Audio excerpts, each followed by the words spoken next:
Okay, good evening to everybody. All protocol norms are observed. I have been ordered by the organizers to finish the panel discussion within 20 minutes maximum. I promise I will do that. And for the sake of the audience, I would request the panelists to introduce themselves in telegraphic language in 3 seconds. I am Jabamala Vinanchiarachi, former Principal Advisor to the Director General of United Nations Industrial Development Organization. I'm Dr. Gandhi.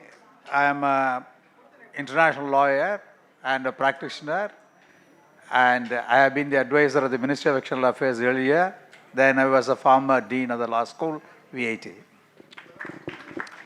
This is Professor Dr. A. David Ambrose, Professor and Head, Retired Department of Legal Studies. My areas of specialization is international and constitutional law, and I advise state governments and central governments, state governments especially with reference to constitutional matters, reservation and other related areas. Thank you. Hi, good evening. This is Dr. Shankar. I served as a registrar and professor at Tamil Nadu Dr. Ambedkar Law University and presently attached with VIT as a senior professor. Hello friends, this is Dr. Irumalai. I'm currently serving as Professor and Head, Department of Human Rights Law, School of Excellence, Tamil Nadu Dr. Ambedkar Law University. In addition to this, I'm also serving as a consultant to Ministry of Environment and Forest on various committees, a few UN bodies. The list goes like this. I'm a recipient of 2 national awards, including for the distinguished service as an academician from the President of India and the Ministry of Environment. Thank you. I thank the panelists profusely for being very obedient, for introducing themselves with the crystal clear clarity and with a high degree of brevity. Now, I feel enormously incompetent to chair the session because I am not a lawyer. I never studied law. But I am familiar with some laws which make us live like law-abiding citizens. I know ignorance is no excuse before the court of law. I cannot kill Mr. Prabhakaran today and go and tell the court of law that I didn't know there was a law. So I know, I am familiar with this law, and I also know my mother-in-law and father-in-law. Okay. Now, when I wanted to gain some experience, some knowledge from Mr. Prabhakaran, I called him. I am an economist. I will be very economical on law-related matters. I don't want to expose my ignorance.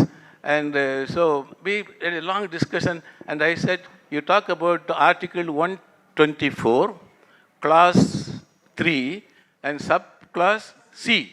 What about A and B? For the sake of audience, he said, you don't worry about it. Dr. Gandhi will take care of that. So I kindly request Mr. Gandhi to explain what is A, B, and C of Article 124, Clause 3. No, this is about the appointment of judges generally. You know about that, the first 2 classes, this is 3 that comes in. It's all about in which way and what experience that you can select judges. And in the selection of judges, you can find that they give, as far as the Supreme Court judges are concerned, it is about 10 years experience as a High Court judge. And they also give how you can select from the advocates. From them also they can be selected. But what is important here is you are neither an advocate, not a judge. Is there any way you can get into? That is a speciality of this provision. This is in fact a provision that has not been invoked so far, where a jurist can be, in the opinion of the president, he can be made as a judge. But other provisions are very important because there are too many cases, the first judge case, second judge case, third judge case, fourth judge case. In all the judges' cases, there have been interpretation to this particular article. And the interpretation says that it is not just, you make just a consultation with the Chief Justice, and the consultation should be meaningful. Therefore, the consultation has been made into now as, in fact, a concurrence by the second judge case. And the second judge case has been expanded further all the judges' cases. That means, the same process, that occupies the field. The important thing here is that as far as the jurist is concerned, the big question that has been raised here is that whether collegium will deal with it or not, first thing. Because, they are not going to be either they are come as the advocates or from the judges. And who is the left out?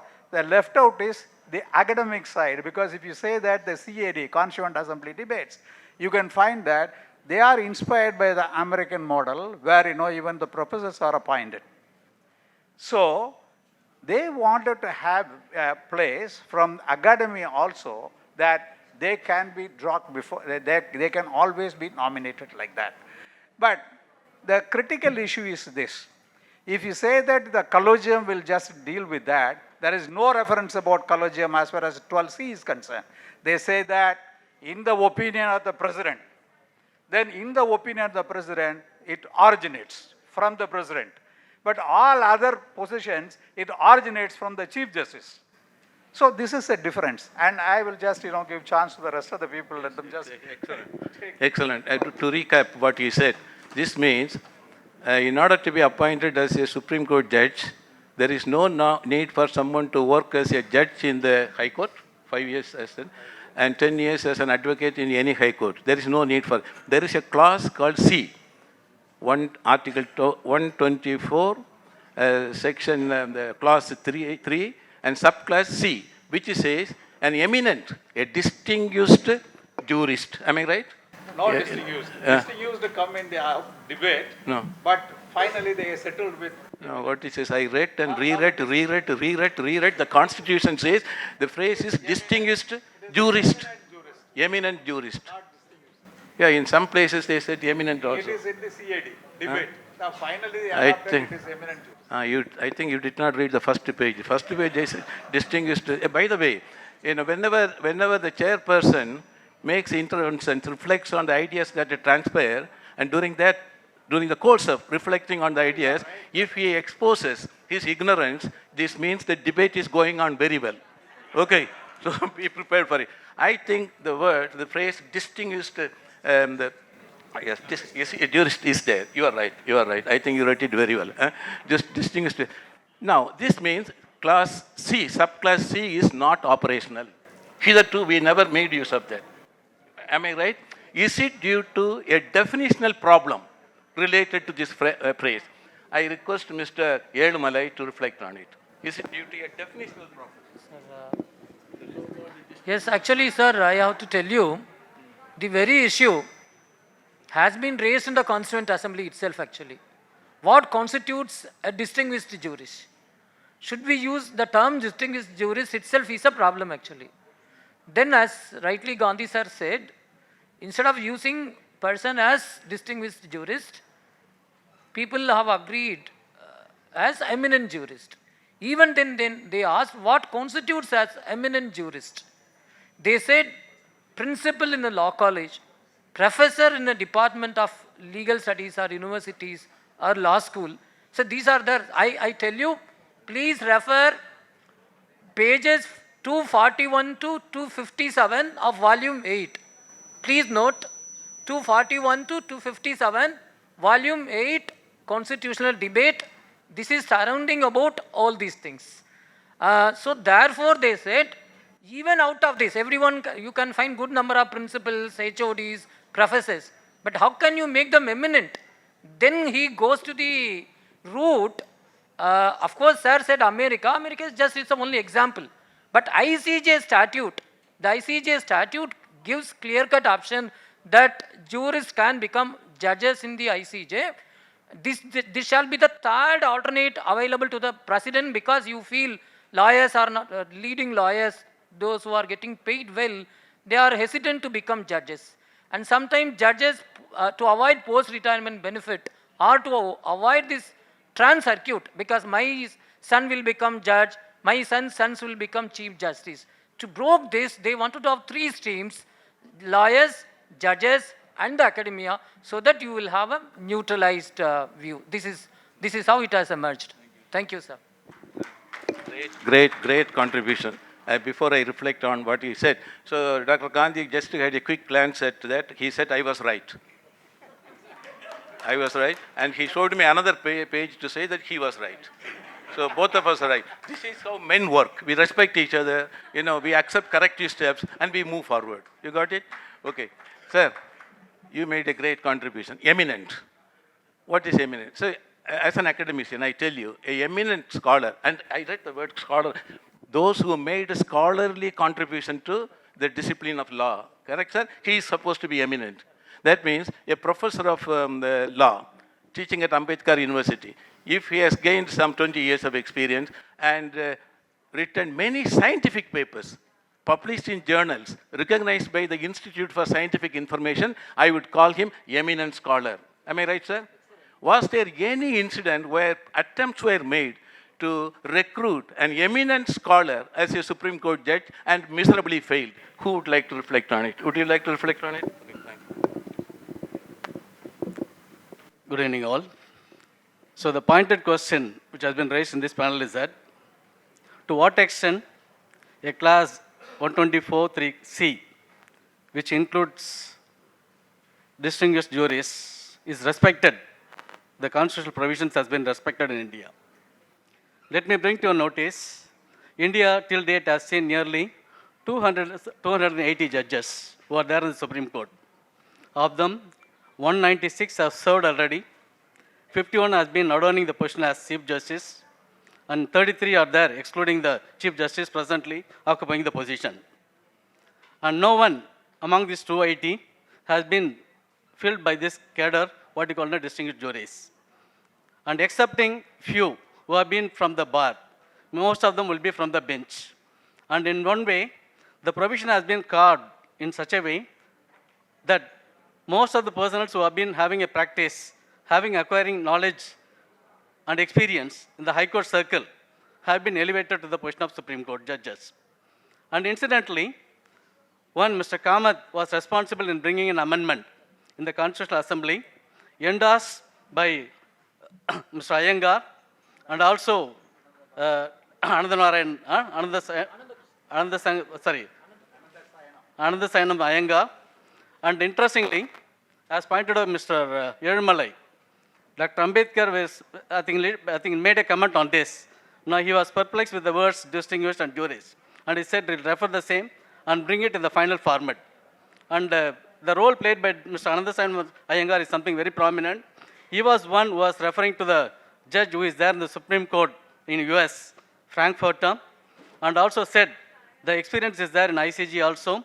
And that was a pointed question wherein no distinguished juries have been included.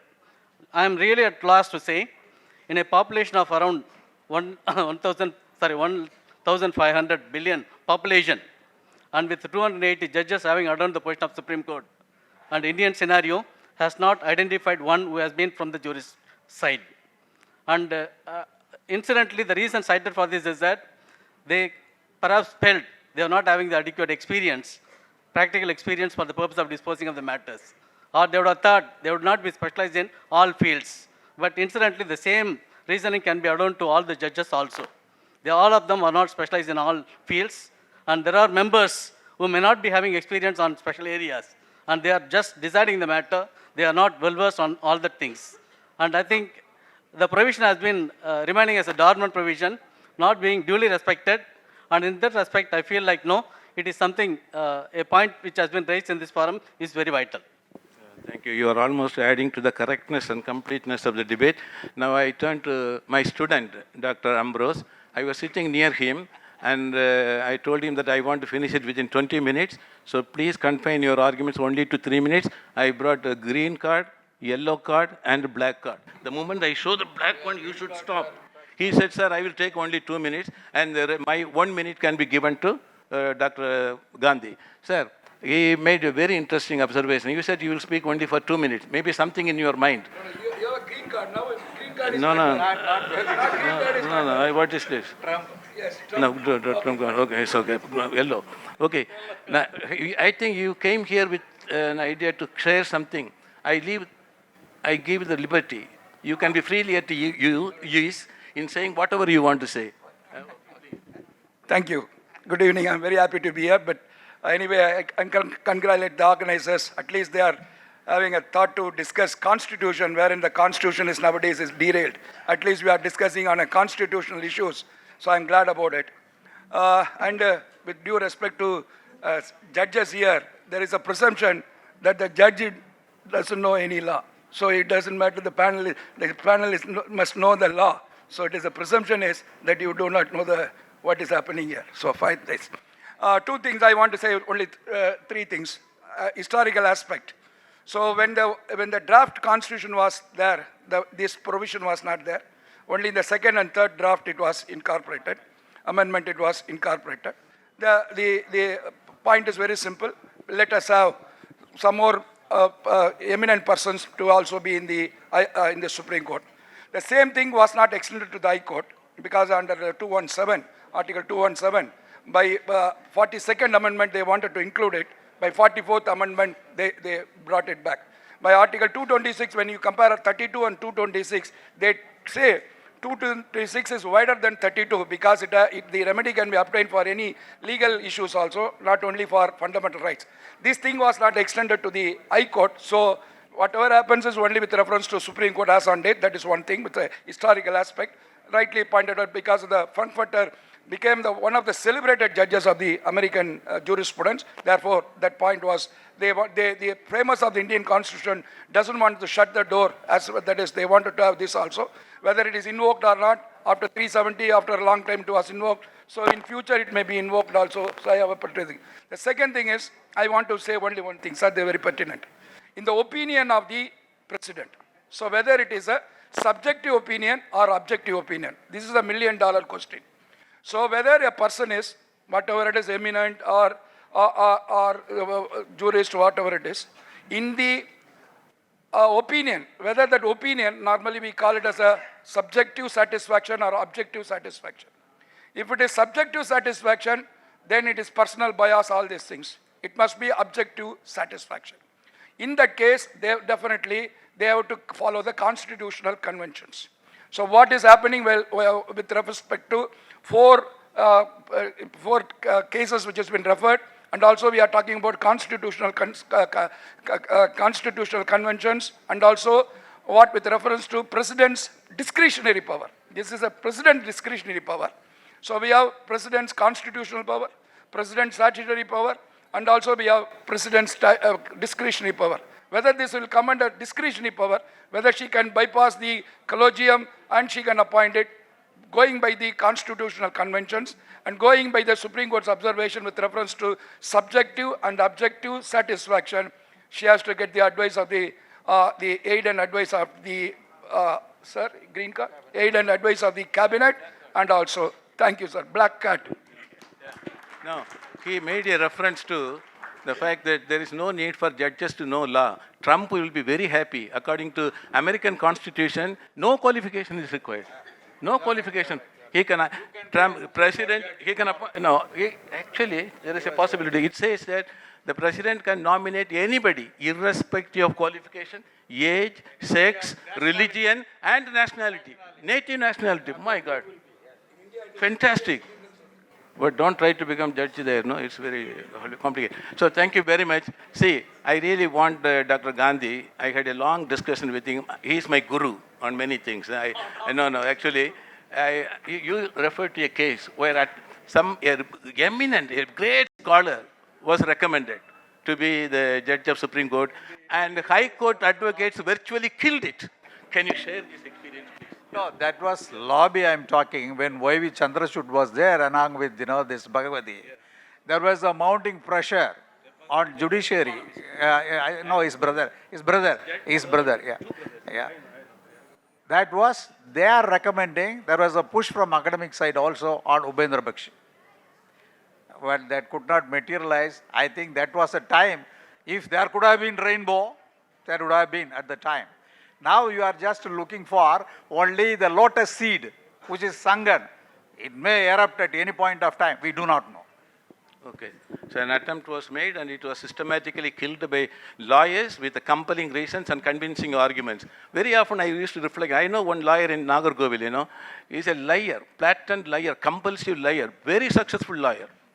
10 years after having, The 10 years of lies and then became a judge.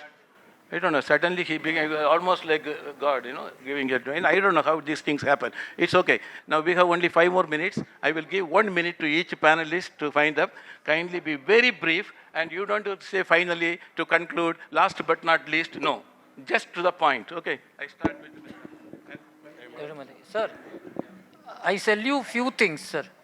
The attempt was made in the case of Sirvai, D.D. Basu, Professor Upendra Bakshi.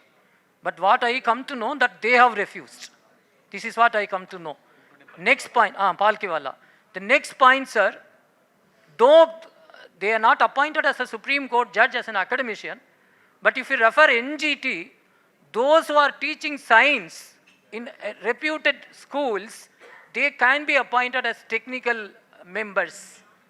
In the Competition Commission, this is including for the lawyers, particularly for the law professor, services is recognized, he can be appointed in the Competition Commission of India.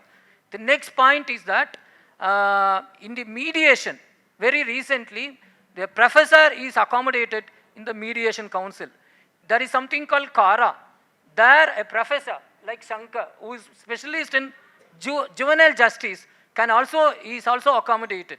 What I am telling, slowly but steadily is coming up. But there are only one thing, that there are people to support advocates and judges wherever qualification is made. And there are people like Gandhi sir, they sometimes come part of Indian legal service, they take care of them. There is none to take care of academics, even in the IFS, something like that. That's the reason we are losing out. Thank you, sir. I just want to emphasize 2 things. The first and foremost is that I have a feeling even the members who are there in the Constitutional Assembly were not serious to accommodate distinguished juries. Obviously, if you have thought right, they would have brought it at the level of High Court itself. Incidentally, Article 217 doesn't have such a class. The second one is that after judicial colloquium, the thing is the appointments have been done, though there are 2 divided opinions as to the transparency, and then with regard to the question raised by the judiciary on the separation of independence of judiciary and the concept of separation of powers.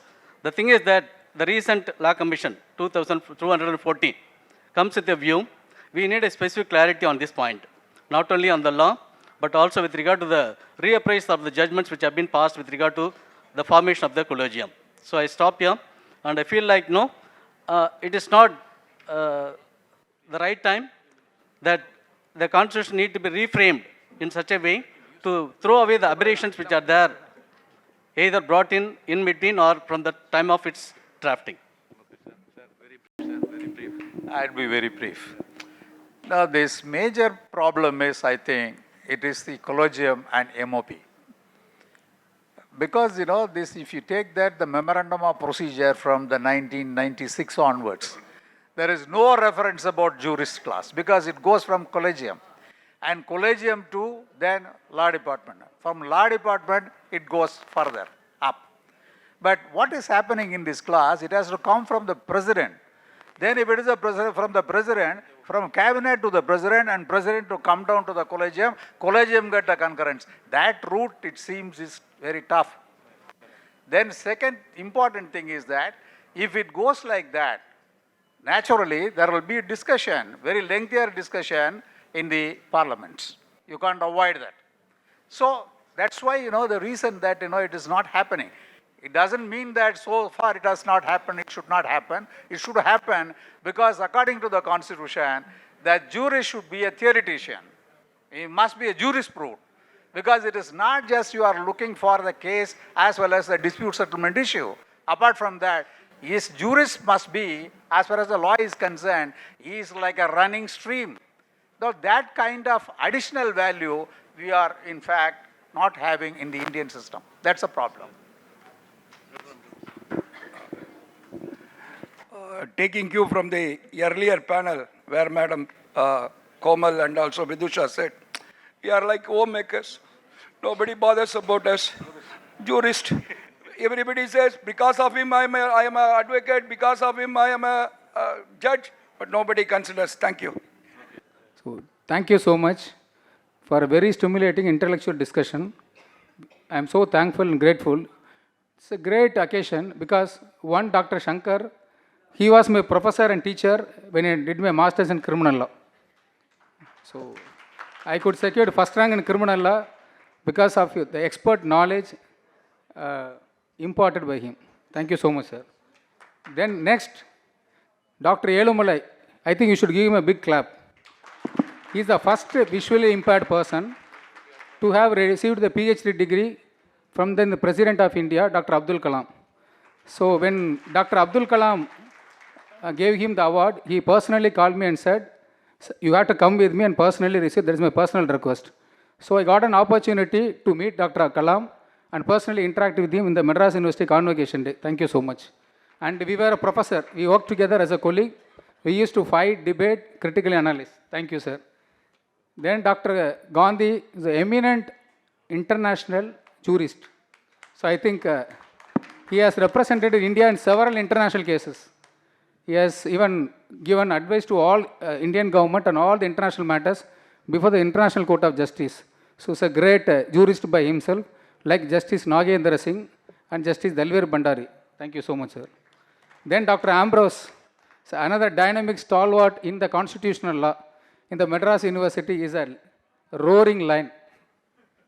So it's a great privilege, and instead of giving the memento by myself, I request Dr. Jabamale. Jabamale is my family friend, philosopher, and is a close friend. He lives in Vienna. Whenever I go to Vienna, stay at his residence. Otherwise, he won't allow me to land Vienna. And he was and another interesting thing, he was a warden. When Dr. Gandhi and Dr. Ambrose studied in Loyola College, he was a warden for all of them. So we thought the warden will control, but and he's a great economist, of course, he deserves a Nobel Prize, but unfortunately his work is yet to be recognized. And he has written several books on that. And he was a principal advisor to the Director General of UN, and he has connected me with the Sierra Leone country president. We personally met because his boss was the personal, one Kande Umkala is the Under Secretary General in UN. We personally interacted with the Sierra Leone president for hours together, and he is helping us to grow our firm internationally in that Europe region. Thank you so much, sir. So. Okay. No. Yeah. Let me ask the audience, may I speak for 2 minutes? Yeah. Oh, you are here. Thank you very much. Now, I request my friend, Mr. Hong Yal Yoon, to come here and felicitate that guest. He is my 15-year friend. He is the MD of a Korean company where Korean country president is a brother.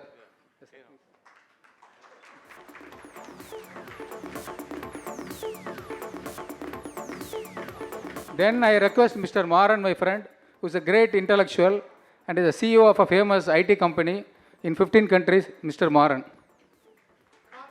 Car technology.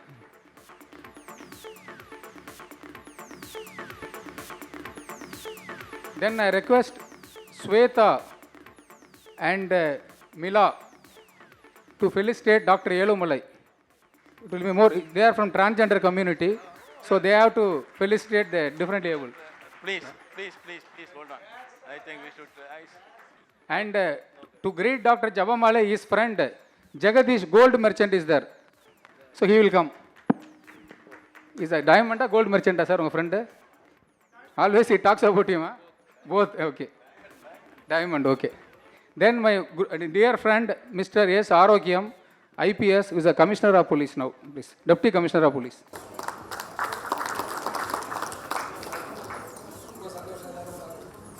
And Father John Christie also, please.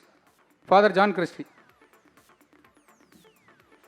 He is a rector and he is a spiritual father for more than 10 decades, because these people are known to be more than 10 years. So I thought this is an occasion to, yeah.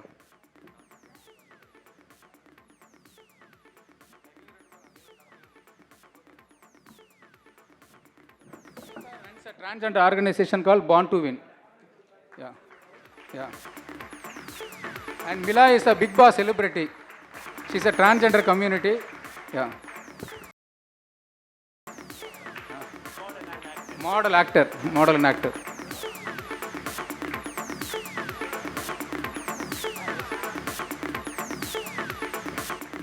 For my professor, Father John Christie will give that memento.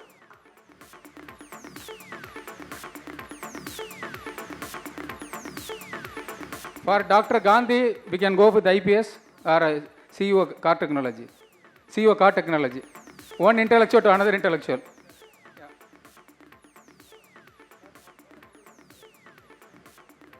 Then Mr. Hongyal, where is he?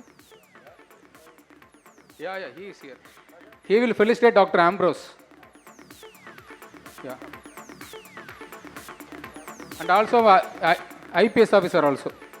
Sir, you.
I am totally confused.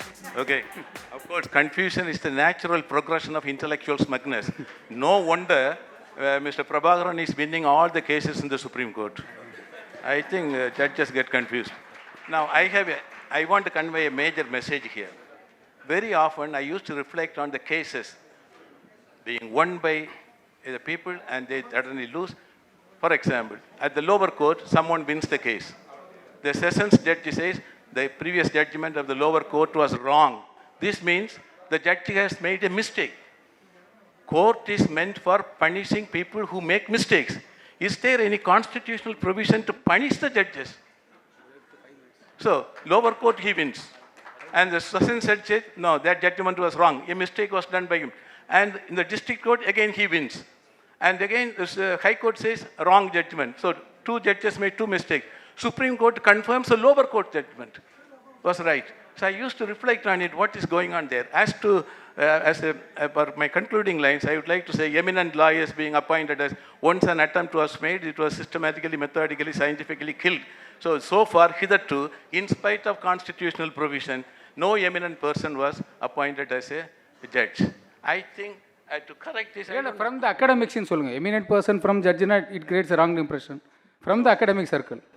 In the opinion of the president, the constitution says, in the opinion of the president, that person should be really eminent. So from the academic circle, nobody has been appointed. So from the academic, okay, I correct it. Okay, from the academic circle, nobody hitherto was appointed. I would like, why should we appoint the eminent judges only in the Supreme Court? I think we should appoint the eminent persons as judges in the lower court. In the lower court. Because they have complete theoretical knowledge and practical knowledge of everything, and those type of mistakes which very often happen will be completely erased if the eminent persons sourced from the academic field are recruited. It is for subject to debate. Next year we debate it. Okay. Thank you so much, sir.